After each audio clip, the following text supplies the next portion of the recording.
homelymealcourt. എല്ലാവർക്കും എൻ്റെ ഹൃദയം നിറഞ്ഞ ക്രിസ്മസ് ആശംസകൾ. ഇന്ന് ചെയ്യാൻ പോകുന്നത് ഒരു ക്രിസ്മസ് സ്പെഷ്യൽ ബീഫ് വരട്ടാണ്. അപ്പോൾ നമുക്ക് സ്റ്റാർട്ട് ചെയ്യാം. ബീഫ് വരട്ട് തയ്യാറാക്കാനായിട്ട് ഒരു 1/2 കിലോ ബീഫ് ഏകദേശം ഒരു 2 സെന്റിമീറ്റർ നീളത്തിൽ ഇതുപോലെ കട്ട് ചെയ്ത് ഒരു 4-5 തവണ സാദാ വെള്ളത്തിൽ നന്നായി കഴുകിയതിന് ശേഷം കുറച്ച് ഉപ്പും വിനാഗിരിയും ചേർത്ത വെള്ളത്തിൽ ഒരു വട്ടം കൂടി കഴുകി ക്ലീൻ ചെയ്ത് വെച്ചിട്ടുണ്ട്. ഇനി ഇതിലേക്ക് 3 പച്ചമുളക്, ഒരു മീഡിയം പീസ് ഇഞ്ചി, 8-10 അല്ലി വെളുത്തുള്ളി, കുറച്ച് കറിവേപ്പില, ഇതെല്ലാം കൂടിയിട്ട് മിക്സിയുടെ ചെറിയ ജാറിലിട്ടിട്ട് ഒന്ന് ചതച്ചെടുക്കണം. ഒരുപാട് പേസ്റ്റ് ആവേണ്ട ആവശ്യമില്ല. ഇതുപോലെ ഒന്ന് ചതച്ചിട്ട് ഇതിലേക്ക് ചേർത്ത് കൊടുക്കാം. ഇനി ഇതിലേക്ക് വേണ്ടത് സവാളയാണ്. മീഡിയം വലുപ്പത്തിലുള്ള 2 സവാള നീളത്തിൽ കനം കുറച്ച് ഇതുപോലെ കട്ട് ചെയ്തിട്ട് ഇതിലേക്ക് ചേർത്ത് കൊടുക്കാം.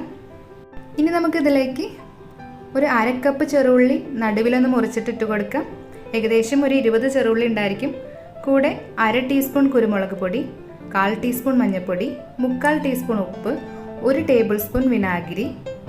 കൂടെ തന്നെ നല്ലൊരു ടേസ്റ്റിന് വേണ്ടിയിട്ട് ഒരു പിഞ്ച് ഉലുവ കൂടി ചേർക്കുന്നുണ്ട്. ഉലുവയുടെ അളവ് ഒട്ടും കൂടാതെ നോക്കണം.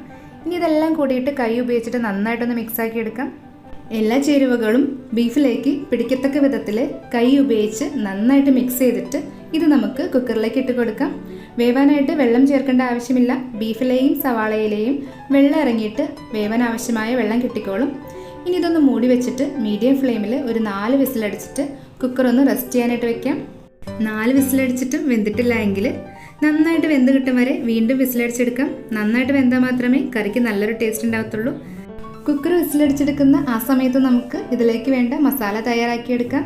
അതിനായിട്ട് മറ്റൊരു സ്റ്റവിൽ അടികട്ടിയുള്ള ഒരു പാത്രം വെച്ചിട്ട് അതിലേക്ക് 2 ടീസ്പൂൺ കുരുമുളക്, 1/2 ടീസ്പൂൺ പെരുംജീരകം, 2 ഏലക്കായ, 2 ഗ്രാമ്പു, ഒരു ചെറിയ കഷ്ണം പട്ട, ഇതെല്ലാം കൂടിയിട്ട് മീഡിയം ഫ്ലെയിമിൽ ഒരു 2 മിനിറ്റ് ഒന്ന് വറുത്തെടുക്കാം.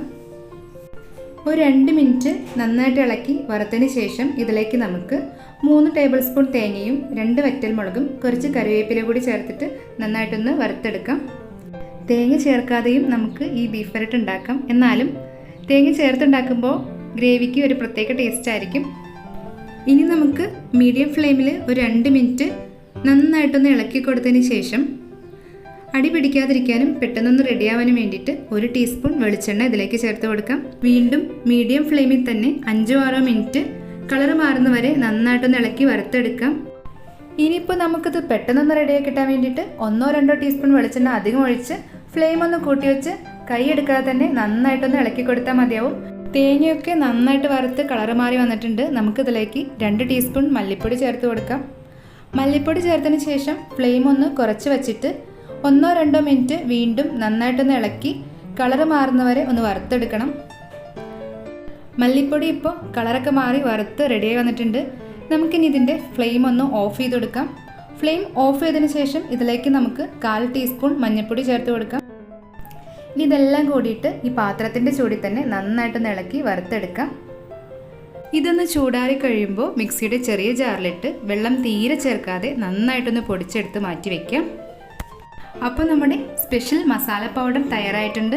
ഇനി നമുക്ക് ബീഫ് വരട്ടിയെടുക്കാനായിട്ട് സ്റ്റൗവിൽ ചുവട് കട്ടിയുള്ളൊരു പാത്രം വെച്ചിട്ട് അതിലേക്ക് 3 ടേബിൾ സ്പൂൺ വെളിച്ചെണ്ണ ഒഴിച്ച് അതൊന്ന് ചൂടായി വരുമ്പോൾ കുറച്ച് കറിവേപ്പില ഇട്ടിട്ടൊന്ന് ഫ്രൈ ചെയ്തെടുക്കാം. കറിവേപ്പില ഫ്രൈ ചെയ്യുന്നതിനോടൊപ്പം തന്നെ 2 ടേബിൾ സ്പൂൺ തേങ്ങാക്കൊത്ത് കൂടി ചേർത്ത് ഫ്രൈ ചെയ്തെടുക്കുന്നുണ്ട്. ഇനി ഒരു 2 മിനിറ്റ് ഇതൊന്ന് ഫ്രൈ ചെയ്തെടുക്കാം. തേങ്ങാക്കൊത്ത് അധികം ഫ്രൈ ചെയ്യുന്നത് ഇഷ്ടമില്ലാത്തവർക്ക് ഉടനെ തന്നെ അടുത്ത ചേരുവ ചേർക്കാവുന്നതാണ്.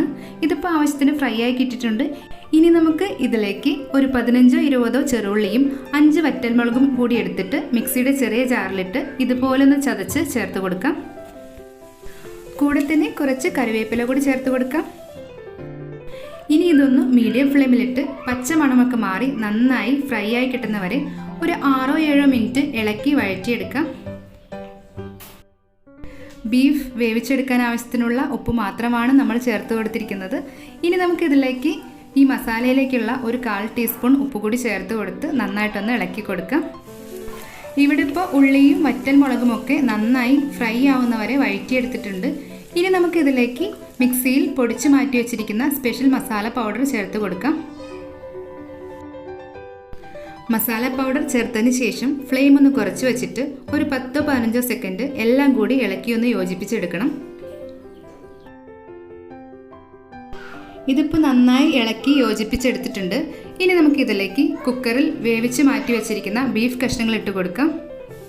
ബീഫ് കഷ്ണങ്ങൾ ഇട്ട് കൊടുത്തതിന് ശേഷം ഫ്ലെയിം ഒന്ന് മീഡിയത്തിലാക്കി വെച്ചിട്ട് ഒരു 5-6 മിനിറ്റ് കൈ എടുക്കാതെ തന്നെ നന്നായിട്ട് ഇതൊന്ന് ഇളക്കി വരട്ടിയെടുക്കാം. ഇതിപ്പോൾ ഒരു 5 മിനിറ്റ് നന്നായി ഇളക്കി കൊടുത്തിട്ടുണ്ട്.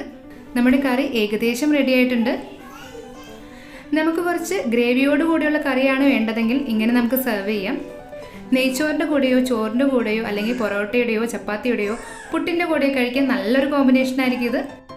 അപ്പോൾ നിങ്ങൾക്ക് കുറച്ച് ഗ്രേവിയോട് കൂടിയാണ് ഇഷ്ടമെങ്കിൽ ഈ സമയത്ത് ഫ്ലെയിം ഓഫ് ചെയ്തിട്ട് കുറച്ച് കറിവേപ്പിലയും പച്ച വെളിച്ചെണ്ണയും ചേർത്ത് കൊടുത്ത് സെർവ് ചെയ്യാനായിട്ട് റെഡിയാക്കാവുന്നതാണ്. അതല്ല കുറച്ചുകൂടി ഡ്രൈ ആയി കിട്ടണമെങ്കിൽ ഒരു 5 മിനിറ്റ് കൂടി നന്നായിട്ടൊന്ന് ഇളക്കി വരട്ടിയെടുക്കാം. ഞാനിവിടെ കുറച്ചുകൂടി ഒന്ന് ഡ്രൈ ആക്കി എടുത്തിട്ടുണ്ട്. അപ്പോൾ നമ്മുടെ ബീഫ് വരട്ട് റെഡി ആയിട്ടുണ്ട്. നമുക്കത് ചൂടോടുകൂടി തന്നെ സെർവ് ചെയ്യാം. എപ്പോൾ കഴിക്കുമ്പോഴും ചൂടാക്കി തന്നെ കഴിക്കാൻ ശ്രദ്ധിക്കണേ. ഓരോ തവണ ചൂടാക്കുന്നതോറും ഇതിൻ്റെ ടേസ്റ്റ് കൂടുന്നതായിരിക്കും. അപ്പോൾ നമ്മുടെ റെസിപ്പി ഇഷ്ടമായാൽ ലൈക്ക് ചെയ്യാൻ മറക്കല്ലേ. ട്രൈ ചെയ്യുകയാണെങ്കിൽ ഒന്ന് ഫീഡ്ബാക്ക് പറയണേ. ഇത്തവണത്തെ ക്രിസ്മസിന് എല്ലാവരും പറ്റുമെങ്കിൽ ഇതൊന്ന് ട്രൈ ചെയ്യണേ. അത്ര സൂപ്പർ ടേസ്റ്റാണ്. അപ്പോൾ നമ്മുടെ ചാനൽ ഇതുവരെ സബ്സ്ക്രൈബ് ചെയ്യാത്തവർ ഒന്ന് സബ്സ്ക്രൈബ് ചെയ്യണേ. മറ്റൊരു വീഡിയോയുമായിട്ട് ഉടനെ കാണുന്നതായിരിക്കും. അതുവരെ ബൈ. Thanks for watching.